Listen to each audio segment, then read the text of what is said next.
Hello, everyone. Welcome to Tuesday, May 19th. My name is Kelly Balsell, and I'm the CEO and owner of Beyond Indigo Pets. Because it's Tuesday, that means it's a view from a hospital, and we are going to get a look-see into the world of Maine today with Androscoggin Animal Hospital. Hope I said that right. I'm dyslexic, so I could totally go through it. But we have Dr. Spelke and Jen here, so welcome. Hi, thank you. Alrighty, so they've got some pretty cool stuff that they're working with in the community. Before we dive into what wonderful things they're doing, Facebook did something pretty cool too. So we're going to start with that. This is just out hot off the press. Facebook is making an integration with a business's website.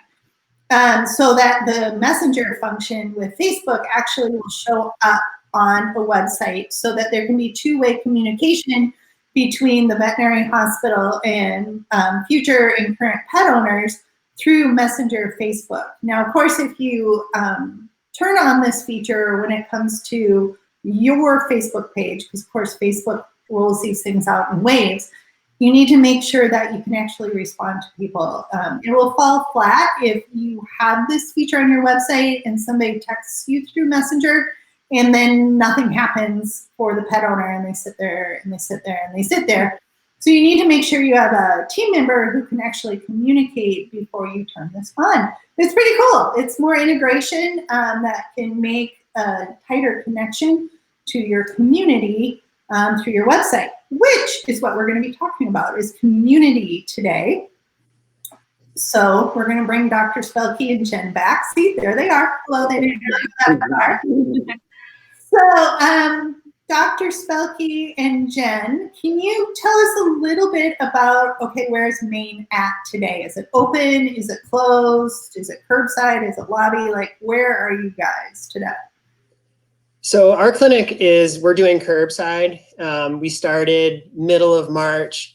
I think we're a little bit sort of behind most of the country as far as cases with COVID-19, but we went to curbside middle of March, and we're probably going to continue that at least through the end of May. Okay. So we're continuing that. We're going week to week, but for now we're still doing curbside service. I think everything is week to week, right? It's just nobody knows what's up. I'm in Minnesota, and they have different things that happen almost every 2 days still, and that's exhausting part of it. While you're doing this in COVID, you guys took kind of an external focus as well as an internal focus with the community, and you have a couple initiatives. Do you guys want to tell the world about how you're outreaching, how you're helping community, your belief systems, what that meant for everybody?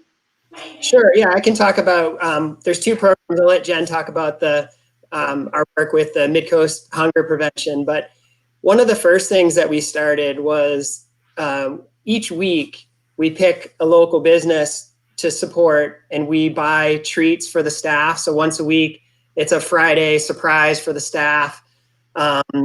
We select something to purchase, which helps support a local business, but it's usually something fun. Like we did donuts, flowers.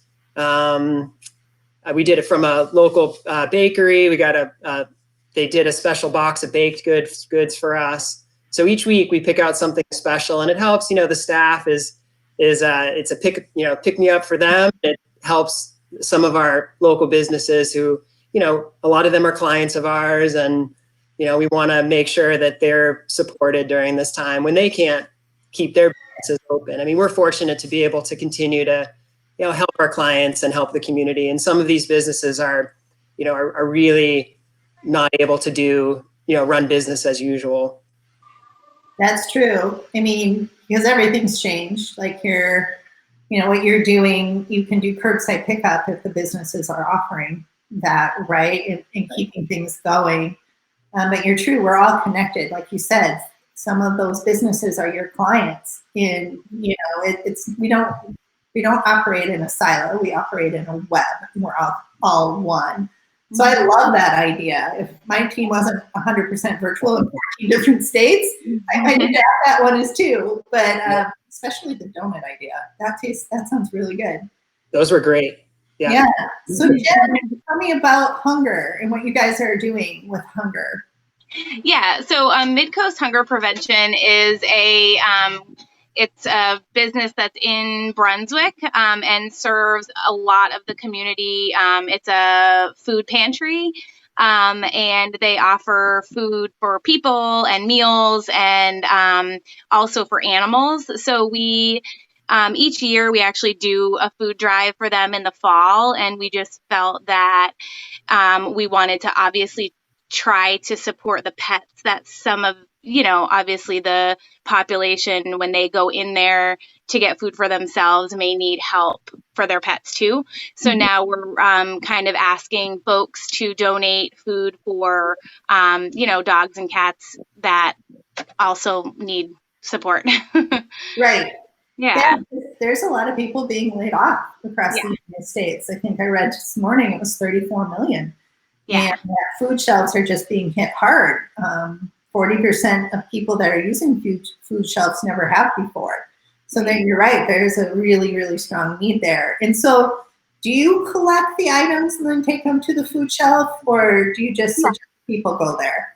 Yeah, we basically offered to be a drop-off point. So if clients are coming within for an appointment, then they're able to drop off items right at our door, and we're taking the necessary steps of kind of isolating everything as needed. And then we just started this last week, and we have a couple of bags already. So we're just going to gather things, and there's no time limit. Like if we can just keep bringing food to them, the better. So we're going to just keep advertising and hopefully getting some involvement. And we have awesome clients that have been willing to help and support us in our goals too. So it's kind of what makes it go round, is to support each other. And definitely, I guess I'm feeling like, I know we know that clients, not necessarily just clients, but the population around us are struggling, that we don't want them to have to question feeding their own pets if we can help them. Right. And I don't think most people know that food shelves also help pets. Right. Right? They think human, they don't think animal, right? Exactly. But they can go all together. So it's a pretty cool idea that you guys stumbled onto. And also it has to make you guys feel good, like gratitude, right? Like you're giving back. Internally, that helps your mental health as a whole, as a team. Yeah, I think that was one of the main reasons to, obviously the main reason is to help people that need help. But I think it does definitely help us. I mean, it's certain things are out of your control. You can't control a lot of what's going on around you. But I think being able to help other people, which is our business, that's our business right. way. I think this is just a really, it's a feel good, easy way to try to support our community. Right, because you ask yourself, well, how can I help others during this time, right? And some of us have skill sets that are directly related to hands-on care to people who are ill, and other of us have other skill sets that we can give back, and so you guys found a really great balance. Now, what are you seeing in the hospital? Are you guys seeing wellness care? Are you also doing emergency only? How are people doing?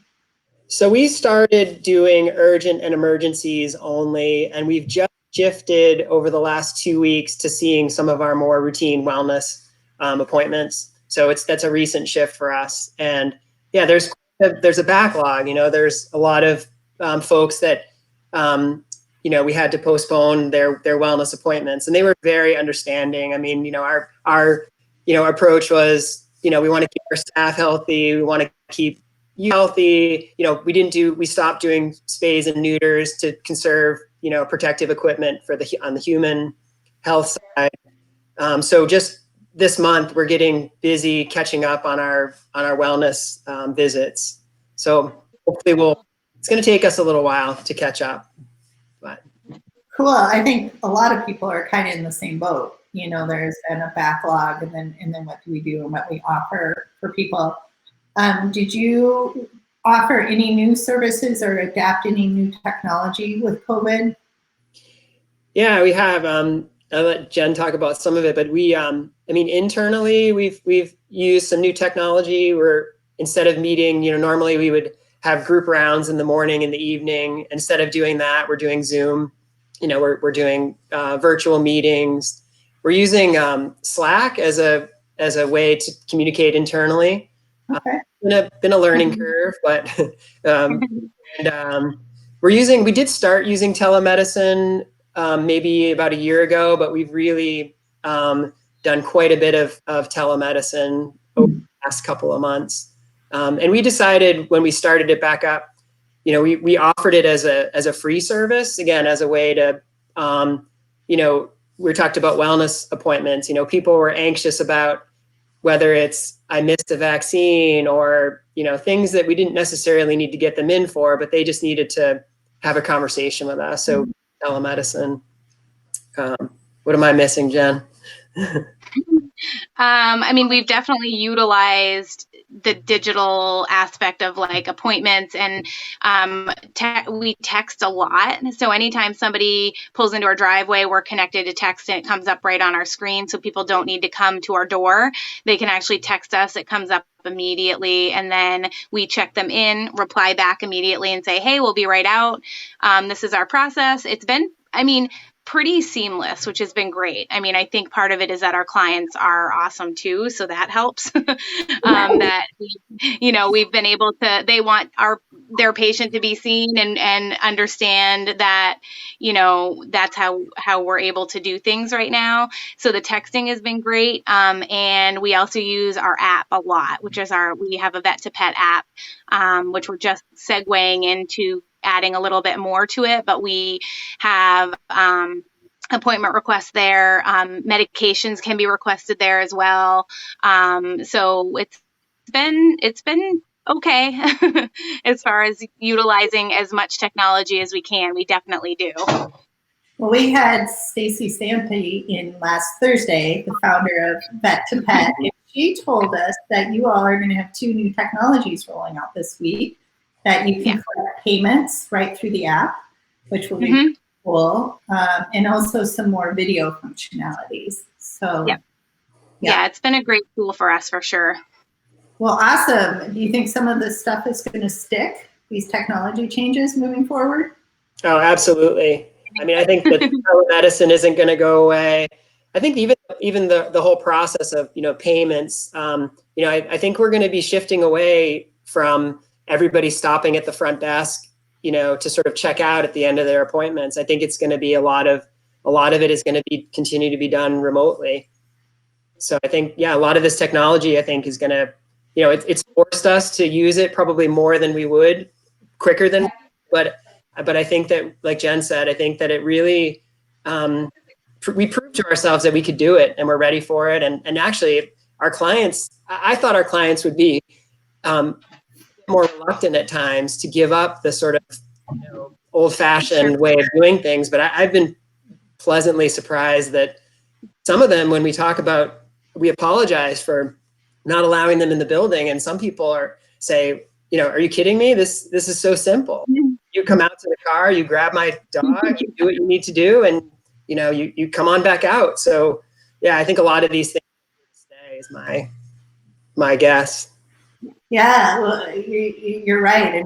Everybody had to put the pedal to the metal to do quick adaptation, but there's always a silver lining in every hardship. So new protocols may just stay because everybody likes them. So right. Well, I think maintaining flexibility.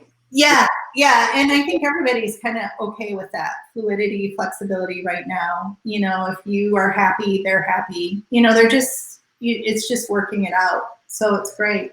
Well, thank you for being here today and sharing with us your community initiatives and technology. Really appreciate it. Thank you. Thanks for having us. You're totally welcome.